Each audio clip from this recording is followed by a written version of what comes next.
Welcome everybody to our webinar today, Community Matters, Mobilizing the Power of Bystanders Against Gender-Based Violence. We're together here until 11:30 our time, or Berlin time, for the next 1.5 hours, more or less. After this introduction, we'll go to Nate and he'll give his presentation. And then at the end of that, we'll have a question and answer part where you can just throw everything you have at Nate and see if he can get back to you on that. I have full confidence in him. And after that Q&A, just to let you know beforehand, I'll share a little link in the chat to an evaluation form. And it would be very nice of you if you could take the end at the time at the end of this event to fill out that evaluation form and give us some feedback on this event and whether you liked it and what we can do better maybe. So this webinar is organized by the European Network for the Work with Perpetrators of Domestic Violence, DMILANCE, that's a new one. Domestic Violence, short WWPEN. We were founded in 2014, and we now unite 69 members from 34 European countries. These members include programs working directly with perpetrators of domestic violence, researchers such as Nate. No, you also do practical work, don't you? As well as victim support services. You can find everything that we do on our website. Our goal is to foster accountable, effective, victim-centered, and gender-informed perpetrator work across Europe. And one way that we do that is with our projects. And we actually, and this is not related to the work that Nate is doing, but at the same time, we also have a project going on currently, which is the STOP project. Where there's a model for community engagement to build and strengthen community networks so that partner violence is no longer tolerated and concealed or ignored. And this is already happening in Germany and Austria with, for example, like roundtables to discuss like intervention possibilities, all kinds of different activities. So that's really cool. And in this project, we aim to extend this model to other European countries where we have partner organizations for this project. And what our network is doing is that we are bringing sort of the perspective of working with perpetrators and just highlighting the importance of addressing violence at the source and holding perpetrators accountable. And also we do a bunch of communication work. So if you're interested to learn more about that project that we're doing, again, which is not related to Nate's work that we're talking about today, this is something separate, you can take a look at our website, and I'll also share the link with you. Exactly. So this is already it for now from me. Again, I'm Anna McKenzie. I'm the WWP Communications Manager. You'll hear my voice again and again today. And our speaker today is Dr. Nathan Eisenstadt, who is, among other many things, a senior research associate at the University of Bristol Medical School, working on domestic abuse behavior change with a focus on men and masculinities. He's the co-founder, I don't have to say a co-founder because co-founder in itself says this, there's somebody else there as well, but he is a co-founder of Kindling Transformative Interventions, which designs and delivers evidence-led bystander intervention programs in universities, communities, sports clubs, and workplaces, and is currently, congratulations on that, working with the Welsh Government on a national bystander intervention program to prevent and respond to gender-based violence. And we will be hearing from Nate, impressive bio. We will be hearing from Nate today. So yeah, as Anna mentioned, I have a couple of hats. And the hat that I'm wearing today is as co-founder of Kindling Transformative Interventions, which came out of some research that we did at University of Exeter. So yeah, I'm going to talk about bystander intervention for the prevention of gender-based violence. And oops, let me just get my controls. So going to talk a little bit about kind of what is the bystander approach, to just give you 3 key ideas. So we're only here for an hour and a half today. This isn't like a bystander training. It's a taster. We're going to look at some of the key ideas. We're going to look at some of the evidence of effectiveness. It's something that's really grown in popularity, especially over the last kind of 5 or 6 years, and partly that's due to some of the evidence. And then think about some of the challenges and tensions, and then welcome your questions. So yeah, I think that's the outline. So I guess you know this story from Me Too, Time's Up, these movements that were building on decades of largely women's and women of color's activism against violence. And then everyone's invited in 2020. This was part of a much longer tradition. And in some ways, this kind of tradition of activism against gender-based violence and public health approaches to gender-based violence have kind of sat in different spheres. And bystander intervention really comes through the public health approach.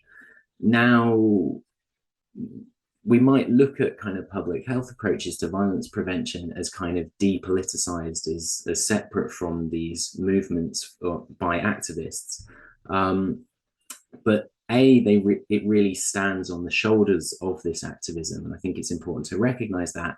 And B, I think in recent years, activists have recognized that a public health approach allows us to bring people on board who might otherwise not be up for it, not be interested in it. It's in the extent to which it kind of seems non-political, it's a way of getting people who might not be on the left, for example, to be interested in ending gender-based violence. So I think it's really interesting, and I think we're seeing a kind of increasing crossover between these approaches and what I would call a kind of gender transformative bystander program, i.e. a bystander program which takes a gender-based view of the causes and drivers of violence, is becoming more common. Similarly, in the realm of work with perpetrators, we tend to see much more hybrid programs now.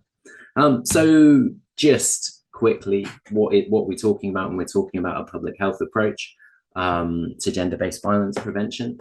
So, as I'm sure many of you will be familiar with, we talk about 3 areas of prevention. Primary prevention is about working with the whole population. So that's to address the kind of underlying drivers, the underlying causes of gender-based violence. So that's working with people who aren't necessarily abusive, who aren't necessarily victims or survivors. It's working with everyone to look at the kind of the underlying stuff. Secondary is aiming to change the trajectory of those at higher risk. So that might be working with men in a sports team, and we know there's kind of higher prevalence, or it's more likely that they're going to perpetrate. And then tertiary prevention or response is about either supporting survivors and or holding perpetrators to account. So although that's a response to violence or abuse that's already occurred, it's aiming to prevent the recurrence. So from that perspective, it's seen as a form of prevention. So bystander intervention is interesting because it works at all 3 levels. So unlike a perpetrator program where you're working with people who have harmed already, you are working with everyone. So you might work in a school, you might work in a community setting, and you're addressing people not as potential perpetrators, but as potential bystanders, as people who will have witnessed or seen something harmful, something that contributes to a conducive context for gender-based violence to occur. So you work with the whole population, you're addressing kind of the best in those people. So you're addressing people as potential active bystanders rather than potential wrongdoers. But you know that in that room, there's going to be people who are on that trajectory. If you're working with a sports team, if you're working with boys in schools, wherever you're working, you know that statistically, there's going to be people who are on that trajectory. And statistically, there's going to be some people in that room who have harmed or who have been harmed. But the key point around this buy-in, or the way of getting that buy-in, is you're offering people an alternative way of being in the world. So rather than addressing them as you're on this trajectory, it's you have the opportunity to do good. So that's the public health approach, and where bystander intervention really fits into that. So what are we talking about? I'm just going to give you a kind of lightning view of three of the key ideas. So firstly, who is a bystander? We're all bystanders at different points in our lives. A bystander is just someone who is maybe a witness to a situation, maybe confided in or disclosed to about a situation. So, you know, I'm a bystander when my friend tells me about something that happened to them. That gives me options about how I'm going to respond. I'm a bystander if someone says, hey, did you see that? Should we do something? Crucially, I'm not involved as the direct victim. I'm using the term victim in this setting kind of for simplicity, and because to use the term survivor in the context of really low-level harms, such as a harmful joke or comment, kind of diminishes the status of a survivor. So for that reason, we're using victim to mean recipient of harm. You're not involved as a victim or the wrongdoer. And we're using wrongdoer again rather than perpetrator here, for similar reasons, that we might be talking about a microaggression or an unintentional comment, and to use the term perpetrator, it's kind of overkill for those really low level things. So, okay, that's what we're talking about. What do we mean by intervention? So interventions can be so many different things. It could be body language. It could be recording something on your phone if you're on public transport, challenging or responding to something on social media. We might intervene in different ways in accordance with the particular context. So using humor, making a joke out of it, using a distraction. Oh, mate, I like your trainers. Where did you get them from? Something to open up a little bit of space, perhaps for the victim, the recipient of harm, to have some agency to do something differently, or to just get the wrongdoer out of the situation. So you might use a distraction. You might use social norms. You might say, "Oh, you're the only one that thinks like that," you know. It might be an in-depth conversation to shift attitudes. We might be having that kind of deeper conversation with someone, inducing empathy. You know, when you said that, when I noticed that, I felt kind of sad, actually, because I want us to be part of a friendship group where everyone feels included. It might be checking in. You might be offering support. You might be calling in specialist services. You know, that is also a bystander intervention. And I guess it's really important to note that this is it's primarily a peer-to-peer kind of grassroots approach, but there are situations where it's important, where someone is better equipped to deal with that problem. And so a bystander intervention could be calling 999 if you're in the UK. So, you know, calling the police, for example. I guess the caveat to calling the police is kind of recognizing that historically marginalized communities may face additional risks when the police are called in. So it's thinking about, if you're going to call the police, is it possible to check with the victim? Is it possible to stick around and see what happens and offer support? So, you know, you might stay and observe. You might be asking, you know, were you okay with that, with how I responded? Should we do something next time? There's 3 boxes here. Just quickly in the chat, can anyone see what these 3 boxes might refer to? What the difference is between these?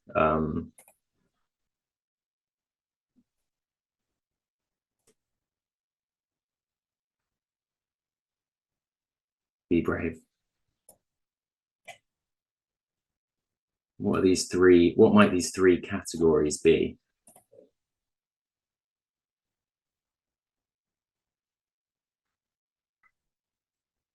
Or unmute yourself and have a guess if it's who you're interacting with. Yeah, thanks, Sabrina. Absolutely. So yeah, we can intervene with the wrongdoer, we can intervene with the victim, or we can enlist an ally. And we're kind of all about this three-pronged approach when we're thinking about bystander intervention.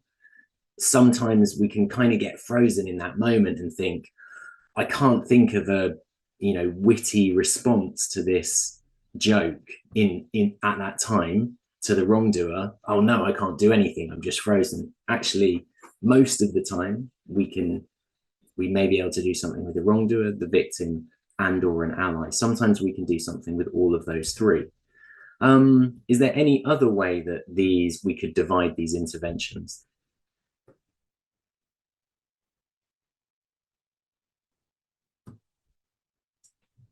Any other ways these could split down?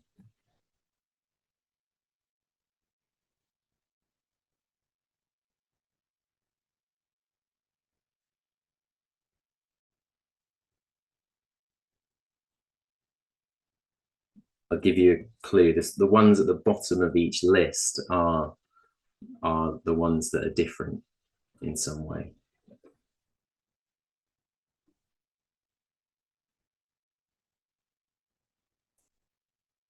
Okay, final chance for a guess.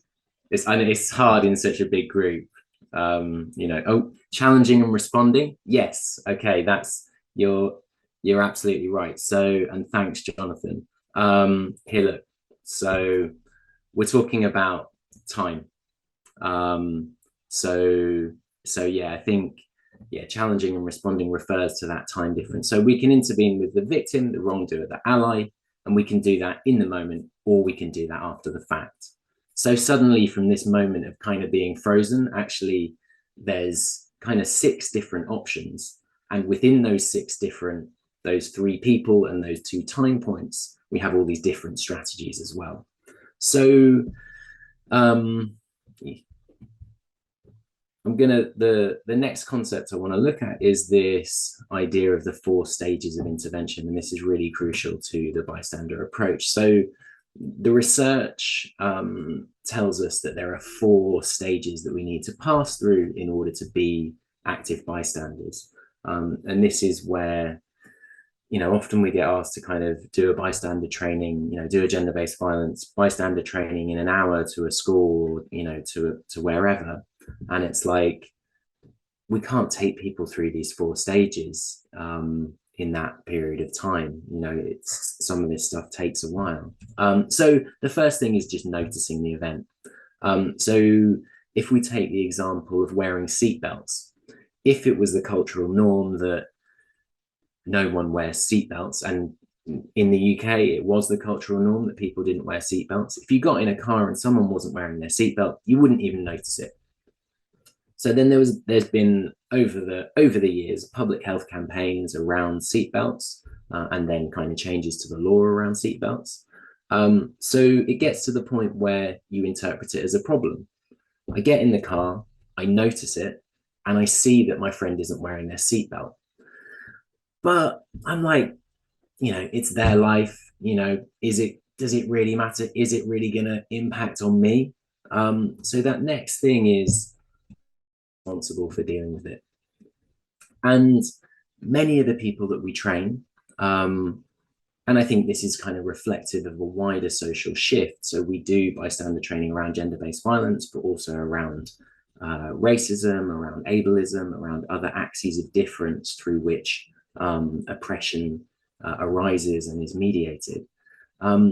People are beginning to notice things and interpret things as a problem and feel responsible, want to do something, but it's all well and good having that. If you don't have the tools to act, you can't do something. So the final part is possessing the necessary skills, and so we focus a lot on that.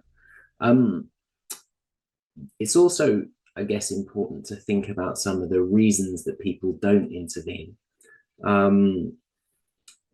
And there's kind of yeah, there's kind of 5 core reasons that people don't intervene, and it's important to sort of think about these, because if this is part of the reason that we're not personally intervening. So the first one is that, you know, I don't see myself reflected in that person.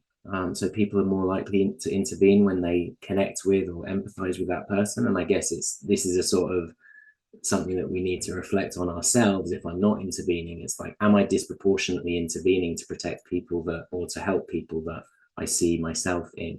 And how can I expand my notion of selfhood and kind of humanness, such that we reduce those kind of barriers?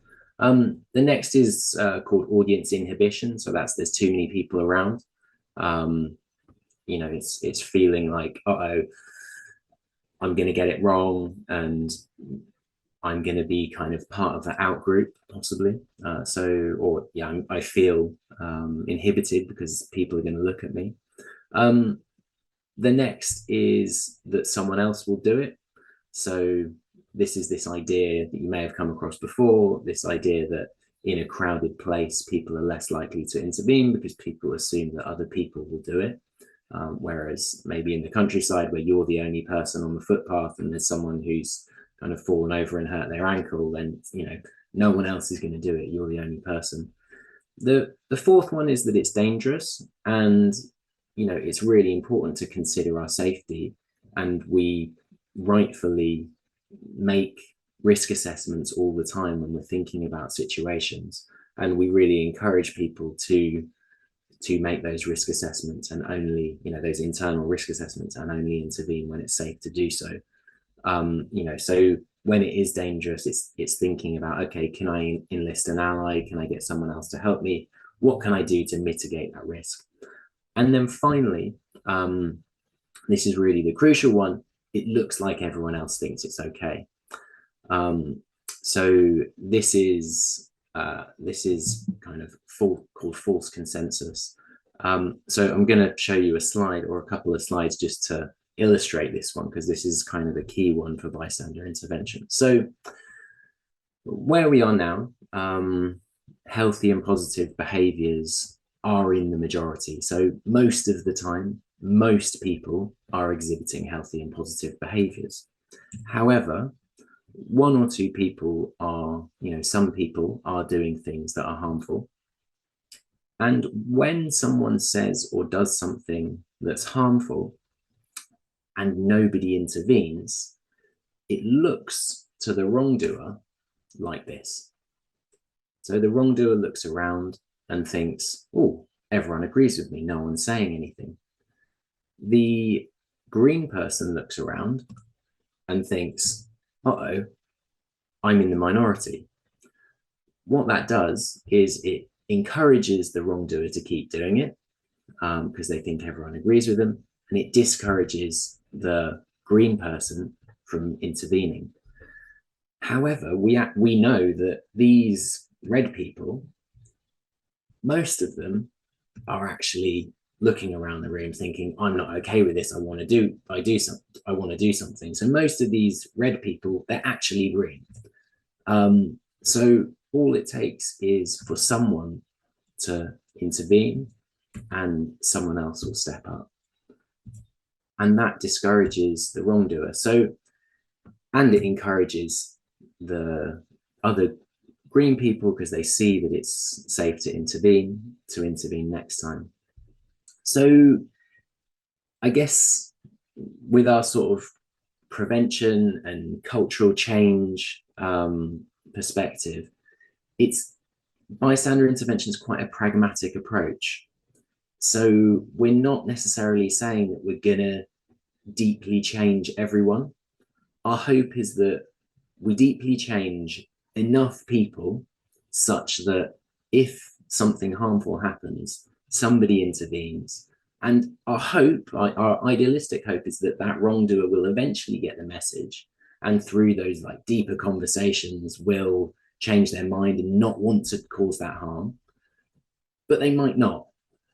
But if they don't change their mind and they just stop doing it, we've achieved our goal. So it's kind of pragmatic in that sense.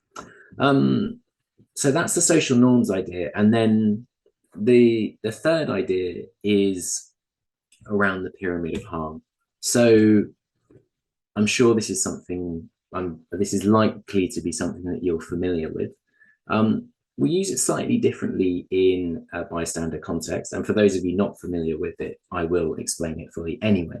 So this is the idea, the simple idea that the low level harms, the banter, the jokes, they form the foundation of the higher level harms.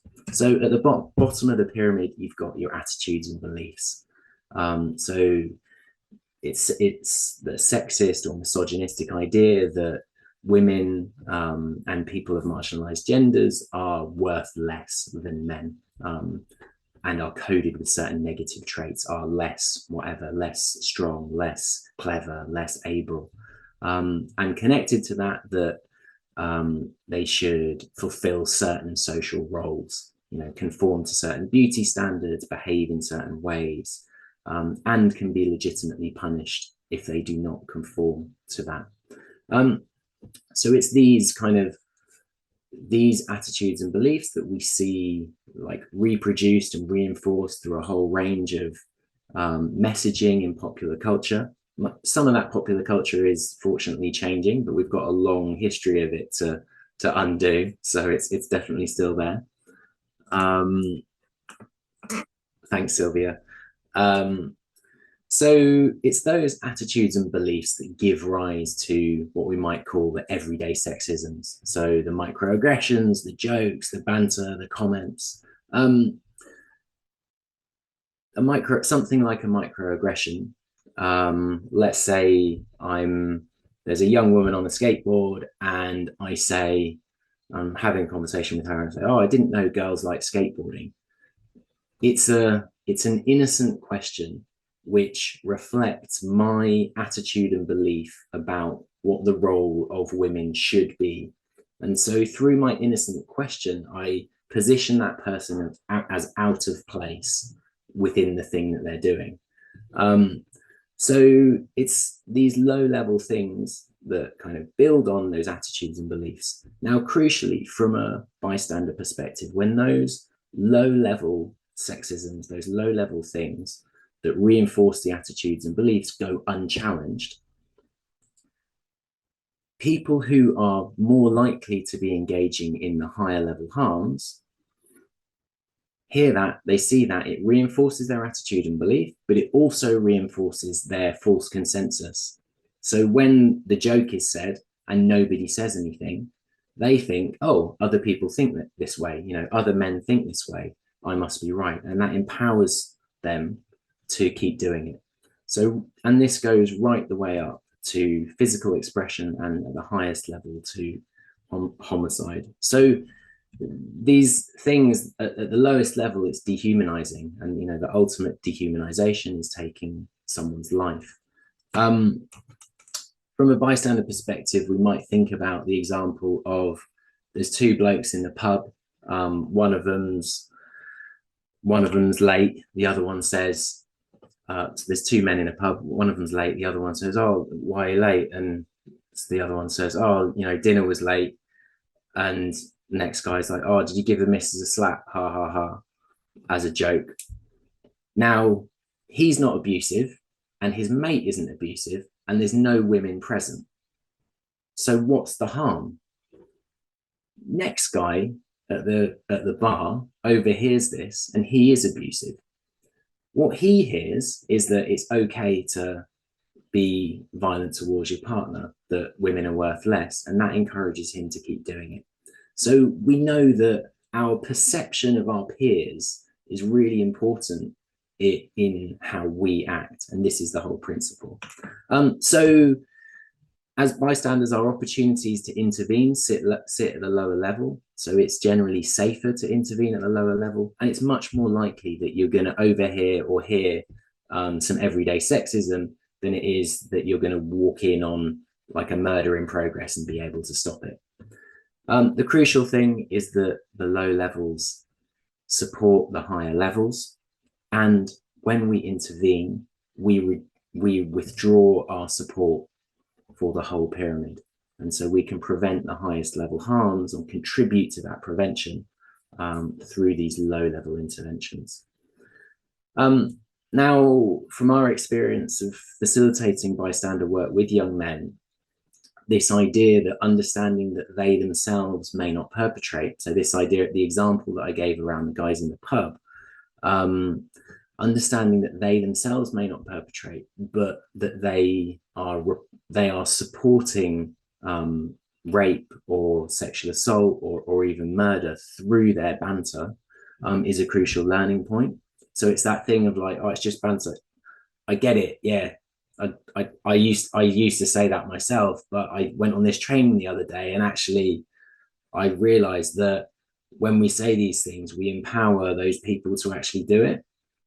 So it's that. So this is this thing with the bystander approach. You're not assuming that this person is the perpetrator. You approach them with the kind of the best assumptions about who they are, and even if you think they are at risk of perpetrating, you're like, I know that you would never do that, or I can imagine that you would never do that, but when you do, it has this effect, and that can be a real light bulb moment. So does it work? I've kind of given you the overview, the key ideas, and I want to look at, firstly, what is bystander intervention trying to achieve? So we've said we're trying to prevent gender-based violence, but what more specifically? So there's kind of these core aims. So one is around attitudes and beliefs. So you generally do a gender transformative program. So you're aiming to change attitudes and beliefs through a whole range of different activities. So that's maybe recognition of abuse, of harmful. Don't know why I put problematic. I don't say problematic anymore, but that just managed to sneak in there. Recognition of harmful behaviors. So the next thing is you're attempting to change their intention to help or intention to intervene. So these are the kind of measures that are used through validated psychometric scales when in surveys, when you're doing a research on a bystander program. So you're measuring people's intention to intervene. So before the program, did they intend to intervene? And after the program, did they intend to intervene? The next part of that is, like, do they have the skills? Do they feel like they have the skills? So it's that last piece. Then you want to impact on their own behavior. So you're hoping that, recognizing that some of the people who attend that training will be in the second or even the third bit of the public health pyramid, you want those people who attend that training to be perpetrating less abusive behaviors at any level of the pyramid. You want them to be intervening more. So it's all well and good that their intentions have increased, but are they actually intervening more? And this is one of the things that's notoriously difficult to measure, because if you survey them straight after they've done the training, they're not going to have had the chance to intervene in their life, probably. So then you have to go follow up. Is 3 months enough? Are they going to remember? It's tricky, but you have to do it with follow-up and like open text boxes to ask people about, did you have the opportunity to intervene in the last 3 months, in the last 6 months? What did you do? And then the last one is you want to impact on perpetration or victimization. So this is the holy grail. So let's say, for example, that the people who attended the training, their own behaviors were fine. So their own behaviors, their own harmful behaviors didn't really change, but they intervened a lot. And because they intervened a lot, they stopped other people from perpetrating. So you want to see that community level reduction in perpetration and victimization. Now, if you're doing a bystander program and evaluating a bystander program in the community, i.e. with people who've randomly signed up in a local area, it's almost impossible to measure that like community level reduction in perpetration or victimization. Like you'd have to have really locally specific baseline data. You'd have to do a massive bystander program. So really the only places where they've managed to show that are in schools and universities. But just because it's difficult to show, it doesn't mean it's not having a positive impact, as those of you who work with perpetrators will know only too well. So I'm going to show you a little bit on some of what the promising evidence has been. So most of these studies have come from the US. So there's a real kind of Western Anglophone US bias to these studies, like right at the outset. I guess I'm drawing on these because this is where there's been like randomized control trial or controlled experiments. So coaching boys into men. So at the school level, coaching boys into men is a sports team focused intervention which focuses on so-called dating violence, so teen abusive behaviors, as dating violence as they call it in the States. And so this impacted on intention to intervene, positive bystander behavior, and recognition of abuse. Safe dates, again, it showed positive impact on sexual violence and domestic violence, including psychological violence through self-reported prevalence in comparison to the control. And at 1 year follow-up, victimization and perpetration were lower than the control group. So that did achieve that community level reduction and at 1 year follow-up. Shifting boundaries showed impact on sexual violence, victimization, and perpetration in comparison to the control group. And interestingly, the classroom sessions alone were not effective. So one of the things I'll talk about in a sec is that it's really important to use multiple methods to reinforce the messaging. So at the university level, bringing in the bystander showed positive impacts on attitudes and beliefs, bystander efficacy. So that's, did people feel able to intervene, and their confidence and responsibility. And it was promising on perpetration, but not strong. Green dot, again, impacted on attitudes and beliefs. So IRMA is the Illinois Rape Myth Acceptance Scale. So it showed reductions in rape myth acceptance. And we know that rape myth acceptance correlates with perpetration. So perpetrators of sexual violence are more likely to believe in rape myths. So we can therefore theorize that if we reduce people's rape myth acceptance, it may reduce their propensity to perpetrate. We don't know that, but it's a fair logical inference to make. Mentors in violence prevention showed increases in bystander efficacy, attitudes, and beliefs. And the intervention initiative by Rachel Fenton and Helen Mott. Rachel Fenton is my co-founder in Kindling, showed positive increases in attitudes and beliefs, efficacy, readiness and responsibility to intervene. So what we would say is the evidence is really promising. It's stronger than we have in other areas. It's more amenable to measurement because there are these validated psychometrics. So does that mean it's more effective than a gender transformative program with no bystander component? We don't know, because it's really difficult to make those comparisons. But it is promising. The key features of effective intervention. So this came from the Centers for Disease Control in the US, doing a kind of review of reviews, a review of the evidence. So, and a set of key features came out of that. So, them being comprehensive, so addressing gender-based violence at multiple levels. So, there was one study that did just there was 3 arms, like the workshops, there was a talk, and then there was the talk and the workshops. And the people who attended the talk and the workshops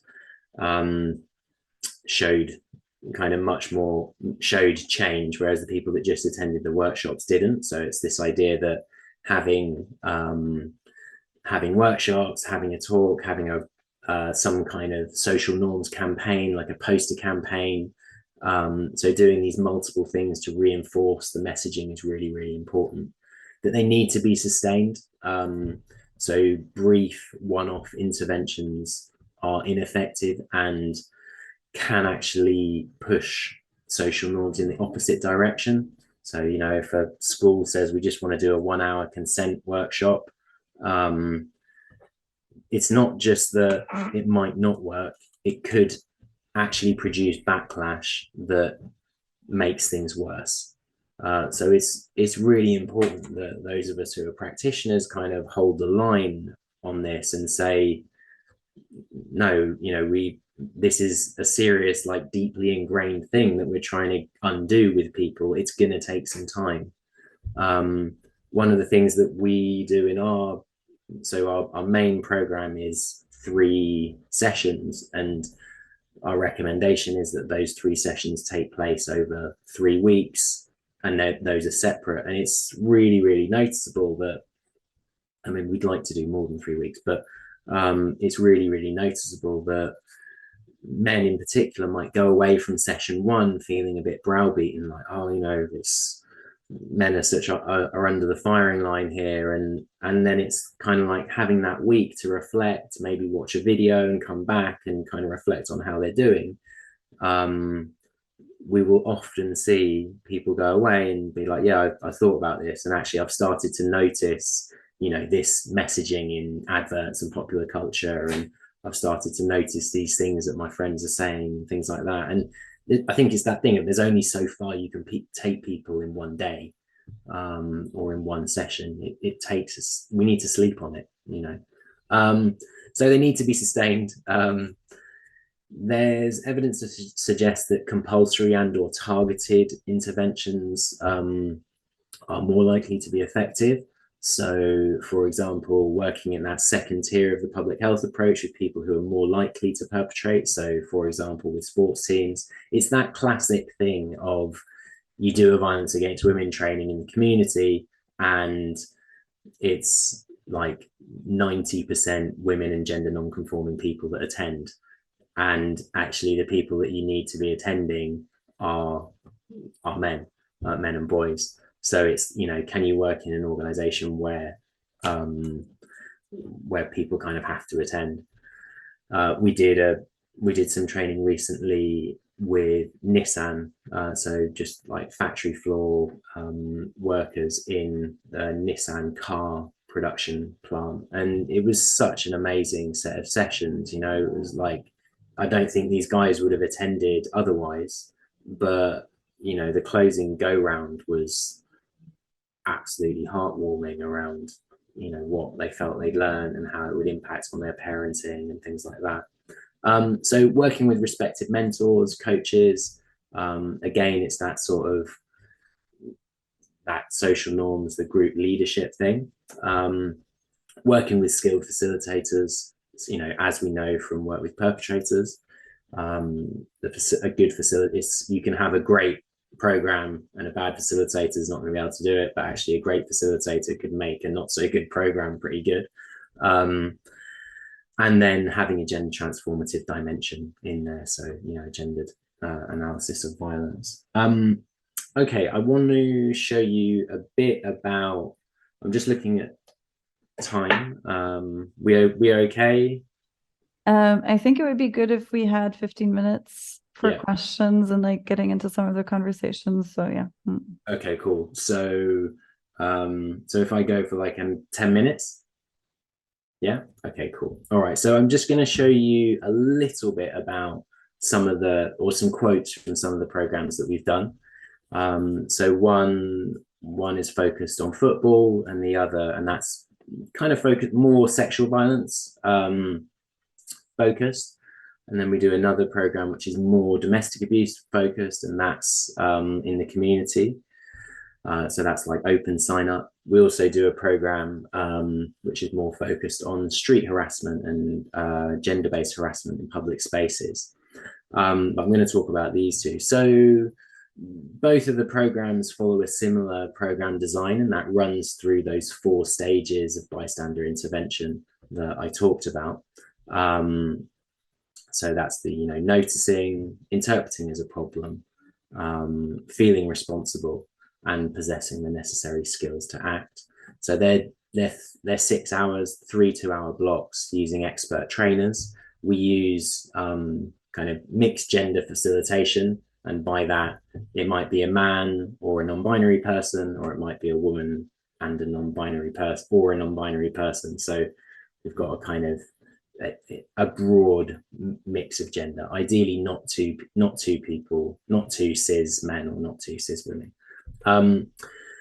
It's always co-designed, and this is really crucial, that we use a lot of scenarios, so like examples of the kinds of things you might encounter, and it's absolutely crucial that those feel realistic, that they actually come from real things that people have experienced. And we're always evaluating them. So just quickly looking at football on side, we saw some really positive outcomes for this. So the baseline was pretty good. 67 people had confidence to talk to someone who might be in an abusive relationship at the start, but after that it went to 83.9. Again, confidence to report to a friend, relative, or colleague after they disclose they've been abusive to their partner showed a good increase. Confidence to speak up to someone who's swearing at a partner. So that kind of, we see a much bigger jump there. And then confidence to speak up to someone who's making excuses for using physical force in a relationship. So the analysis on this was by Anastasia Kovalenko as part of her PhD, and she's now working with us doing some other research. So the interviews, I'll just give you a couple of extracts from the interview. So this was the sports one. An 18-year-old said, "In a changing room, someone said something. I said, that's too far, enough of that now. And no one ever made a comment like that throughout the whole day. So I don't think I would have done that without this program. I know that I stepped in and potentially helped someone. It really did make my day and put a smile on my face for the rest of the day." So it's that thing that the intervener actually draws some positive benefits from it. It's not like they're kind of being the martyr and doing it for the other person. Actually, this is a more enlivening way to be in the world. This guy said, so we did this set of workshops with the coaches who worked at the football team to try and find out some of the things that occurred within their setting. And it was really, really difficult to find out, to get anything out of them. And then right towards the end of the day, one of the women talked about how they use the word rape to refer to someone winning over someone else at football. And we were like, oh, okay. And so we had this whole discussion about it. So this guy says, yeah, so if you go past someone with the ball, you rape them. Horrendous. But I've played football professionally and semi-professional from 16, so it becomes normal, but it's not. It's a horrendous word. It's not used in that context, but it's not right to say. Someone said that at the training, and I said, do you know what you're saying when you said that? And he didn't. So as in, like, he intervened at the football training, like not the training that we delivered. Do you know what you're saying when you say that? And he didn't. And he was like, oh no. When I said it to him, he was horrified, but it's not right. And it's something that maybe I would have pretended I hadn't heard before the program. And some of the other, so the men, the women, both sides said this all the time. And they reported that when they went back to the coaches' offices after this initial workshop, it was like a grenade going off in the office. So the active bystander community is more domestic abuse focused. This we also saw improvements across all measures after intervention and at 4 months follow-up. So this is really interesting that we saw increases in these measures 4 months later. So people were still kind of processing, still thinking about it, and actually building confidence. One woman said, "I found myself doing small things and being less shy. Last week, I openly challenged a sexist joke I read on Facebook in a non-abusive way. I found the courage to voice my ideas that previously I was able to share with my friends and family, but never with strangers on social media. And I did it in spite of how scared I was of the possible reactions. I just knew that challenging certain behaviors could make a difference, that we can tackle big problems by performing small acts, and therefore I couldn't keep silent."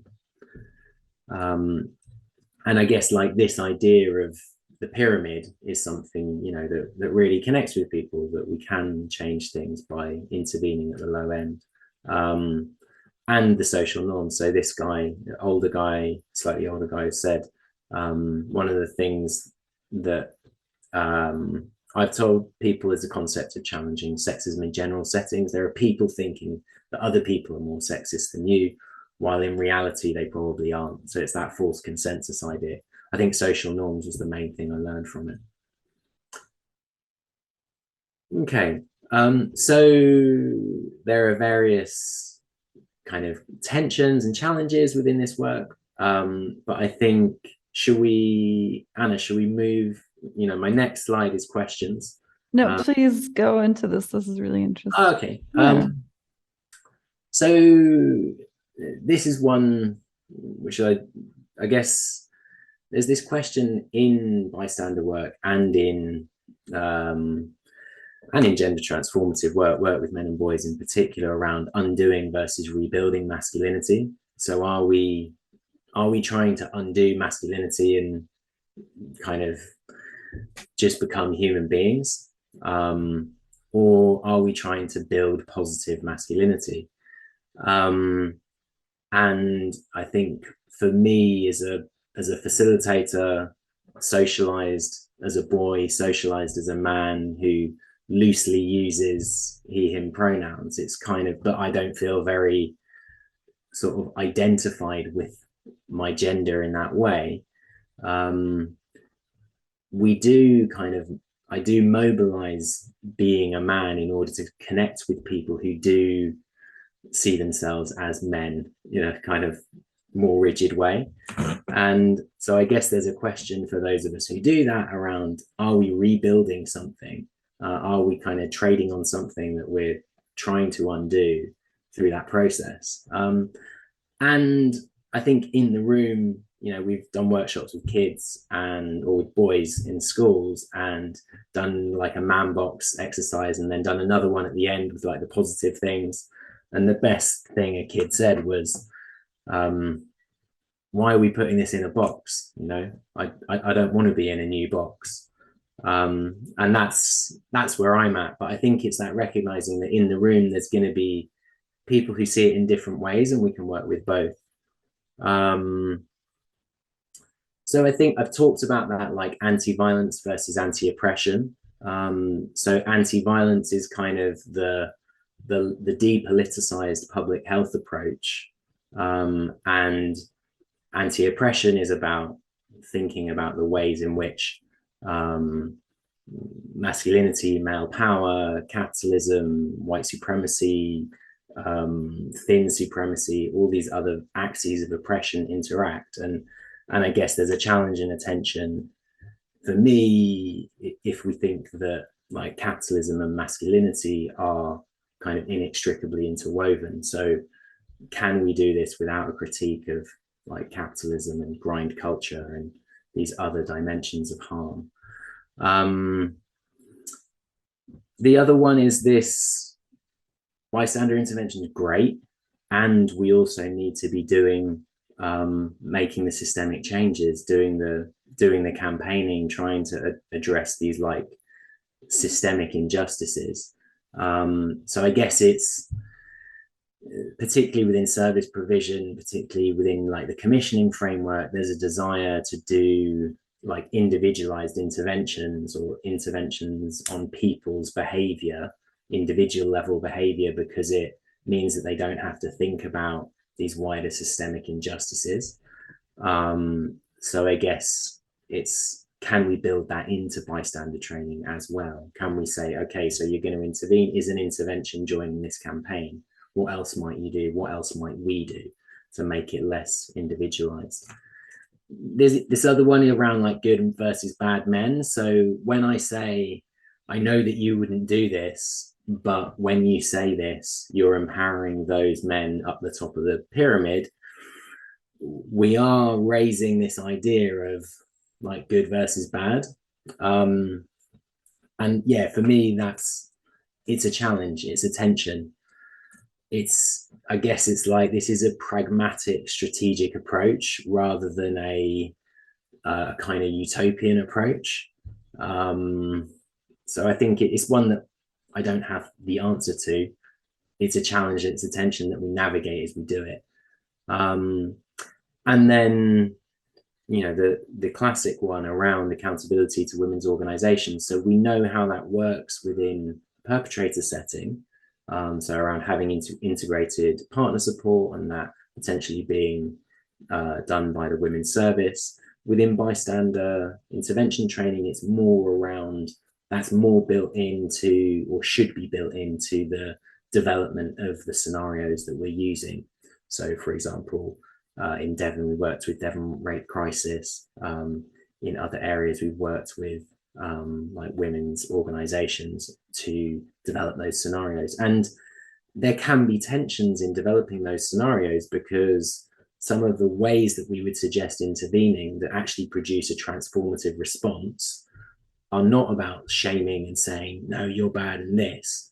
And sometimes, quite understandably and rightly, victims and survivors organizations will want a kind of harsher response.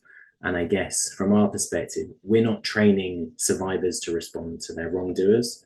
We're training bystanders to intervene with wrongdoers. And a survivor is fully legitimate to respond in whatever way they see fit, even if that's using violence. That's not our prerogative to tell those people how to act. Our prerogative is what kinds of things produce a more transformative response in the person doing the harm, because we're really interested in getting the goods, which is less harm. Okay, so I think that's a kind of overview of the challenges and tensions. So let's move into some questions. So I'm going to go to the hands first and then to the chat. So Barbara, I think you had your hand up first. Yes, I very much enjoyed your presentation. It was very enlightening. And I have a question. You mentioned in one of the last slides that you sort of oppose anti-violence approaches in public health services. You oppose them to anti-oppression and patriarchal criticism. My question is, I very much observe this happening in Switzerland, that the public health approach is very strong, and that the more socially critical approach is not very well seen. Is that something you observe in your countries as well? Is that a general thing in Europe or abroad? I would really like to know if that's, I call it a general problem. So. Interesting. So from my perspective in the UK, I would say yes. I think the interesting thing is that the public health does sort of open up a crack which allows people to bring an anti-oppression framework in. And I think we're increasingly seeing sort of hybrid interventions and almost people kind of doing more radical stuff kind of by the back door. So within the UK, the Conservative government's agenda is around violence against women and girls. And we've done various programs where it's been funded through that violence against women and girls agenda, but within that we're talking about gender-based violence, we're talking about like violence against trans people, gender non-conforming people. So we're sort of expanding the repertoire of what we're able to do within it. But I guess it would be interesting to hear from others, because that's just kind of our perspective. That's just from the UK. I don't know. Maybe people can share if they have some insights into what's happening in their countries. Maybe people can share in the chat. And Barbara, if you're interested, you could also share your email address in the chat if you want people to reach out to you about it. Right, I'll do that. Thank you. Thank you. How do you take the hand down? Right. Gazbia. Hi, thank you, Nate. Sorry for the background. My kids are bobbing about. Anyway, thank you so much for a very interesting presentation. I really have a lot of takeaways and a couple things I wanted to ask you. Are you working in any online spaces? That's the first question. The second question kind of goes with your promising evidence. Guys, mom is on the call, sorry.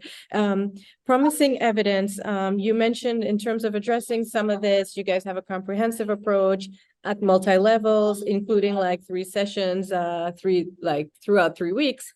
And I'm actually trying to pilot a program with university students and high school students but in the online sphere, if this is something that you can share a little bit more with me, but it's also more along the lines of counterterrorism and preventing violent extremism.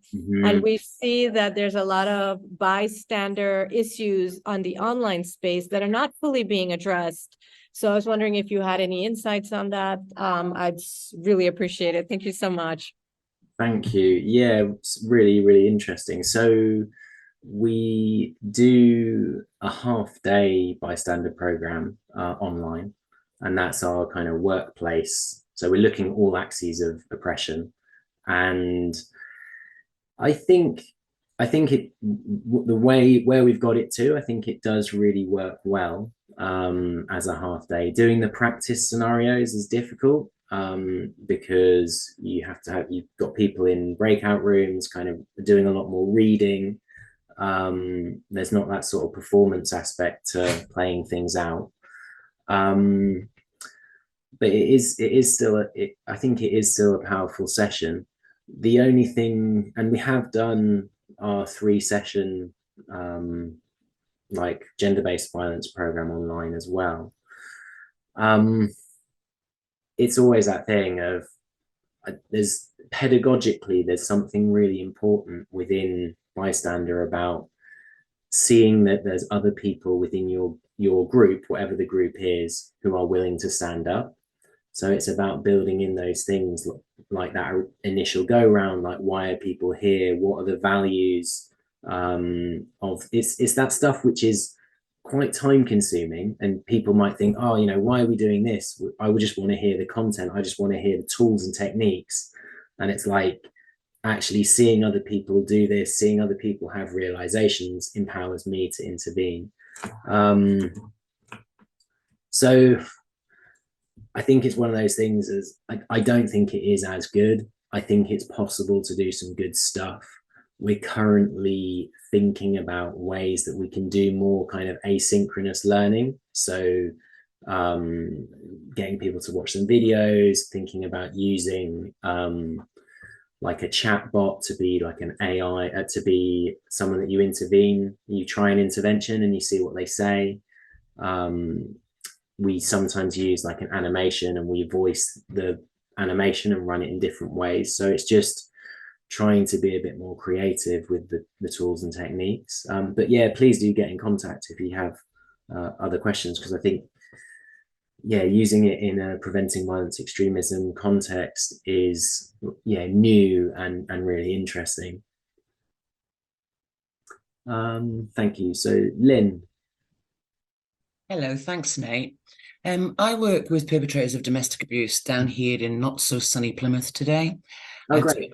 I do it on a one-to-one, face-to-face basis. So I reach out to high risk, high harms through the police. I've got clients who have done this journey, a good 6 months of changing their attitudes, their beliefs, looking at the benefits of change. And I've got a couple that are really, really keen on starting up their own groups to mentor and support, firstly, clients that have been on this journey, and secondly, possibly post-treatment clients. So I was really interested when you talked about Mentors in Violence program, MVP. Yeah. I was wondering if you have got a link that I can look up, or someplace that you can send me to do some more background work on this. Yeah. I mean, I think if you just search MVP, Mentors in Violence Prevention, I'll have a look, and I'll send something to Anna afterwards. The other thing, I was in Plymouth speaking at a masculinity conference yesterday. Okay. So I sort of know the Plymouth sort of scene a little bit. And so there's the Man Culture group. Yeah. I don't know if you've come across them. Yeah, there's a DI that headed it, Detective Inspector Andy Hodge. Yeah, I know him really well from Mareks, etc. So yeah, I know the Man Culture stuff. Yeah, cool. Yeah. So I mean, I think possibly for those people, for those guys who are like post group and wanting to, take some more action, getting involved in that. That group is trying to find its feet and figure out what its next step are. Okay. But yeah, okay. So I hope that helpful, and I'll try and find some links and send later. Brilliant, thank you. I'll link in with Andy. I know him well, but thank you. Okay, cool. Great talk. Thanks. Cheers. Okay, so Jonathan, where can I find more resources to build a program around bystander intervention? And so I think someone else, Colette, has given that a +1. So publicly available are the Intervention Initiative resources written by Rachel Fenton and Helen Mott. It's a very long program, and that's publicly available. That's probably your best bet. Otherwise, get in contact. It's what we do, funded, but please do get in contact if there's a way that we can help. I was going to say, you need to toot your own horn a bit more. Sure. Yeah. So yeah, I mean, this is what we do, and we'd be happy to come and like co-design or like lead a co-design process around bystander intervention in a range of settings. Jonathan, you got your hand up. Yeah, so I also work with perpetrators on Irish programs, and I find it really interesting that this bystander stuff around showing true accountability. And I think that's a form of true accountability. If a guy is able to bring examples into the program of how he has undertaken some bystander intervention.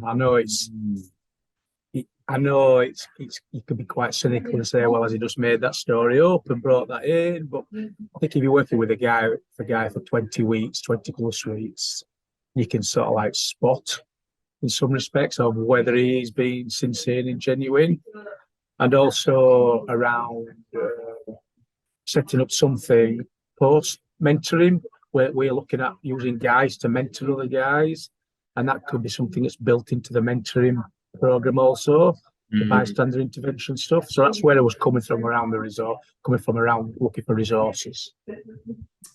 Yeah.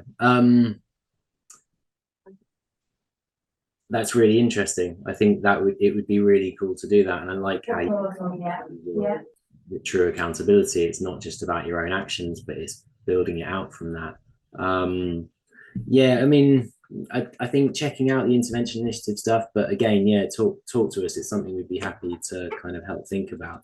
I've had, this is the sort of different end of it, but I've had guys with my work with perpetrators hat on, you have that conversation around what led you to pick up the phone today, why today, and had guys, as I'm sure others will have, who said, who said, I was in the gym talking to my mate about my partner, essentially complaining about my partner, and he said, "Mate, you need to get help." And that was a bystander intervention that led this person to pick up the phone, contact Respect, get triaged to us, and to access a perpetrator program. And then another guy in a post interview who said, and you know, who knows if he would have changed, but he said, "I just wish, you know, I had so many conversations, I just wish someone had said to me at some point, what you're doing is not okay." And I think often those of us who work with victims and survivors and with perpetrators think that it has to be a specialist services intervention, and we have to have specialist services interventions, but general public peers can play an important role in, you know, starting the process of that person contacting specialist services and changing that their perception of the group norm and what's okay and what's not. Yeah, absolutely. And I think something that people also discover is that once they speak up, it can be such a beautiful experience. And, Yeah. you know, also receiving support from other people who might be in the situation and feeling empowered by being able to do something against a situation you're not okay with. So, yeah. Absolutely. Yeah. Yeah, thank you so much. I have one last question for you that you already mentioned that the studies are mostly from a US and then also a little bit from a UK context. Do you have any insights into non-Euro US programs and or contexts for bystander intervention programs? So I think Michael Flood's work on like gender-based violence, reviewing different gender-based violence interventions like across the world is probably the best sort of overview. But in terms of like actual bystander programs using validated psychometrics, I did look a bit in advance and I haven't found anything. I think, yeah, we were hoping to do some work in South Africa earlier this year, which, you know, for various reasons didn't, or is kind of paused for the moment. But that would have been really interesting, with kind of thinking about hoping to do some work in mining communities. I guess in theory, because a lot of the theoretical basis for bystander intervention training draws on psychology, which purports to show universal human truths about the human psyche, but we also know that there is a massive bias within psychology for using Western research subjects. So I think short answer is I don't know, and it's something that I'm really keen to find out more, you know, to find out more about. And I think we need to try some bystander programs in non-Western contexts and try and evaluate those and look at both are we using the right tools to evaluate if the actual measurement tools themselves are biased, and what are we seeing. So yeah, it's really interesting.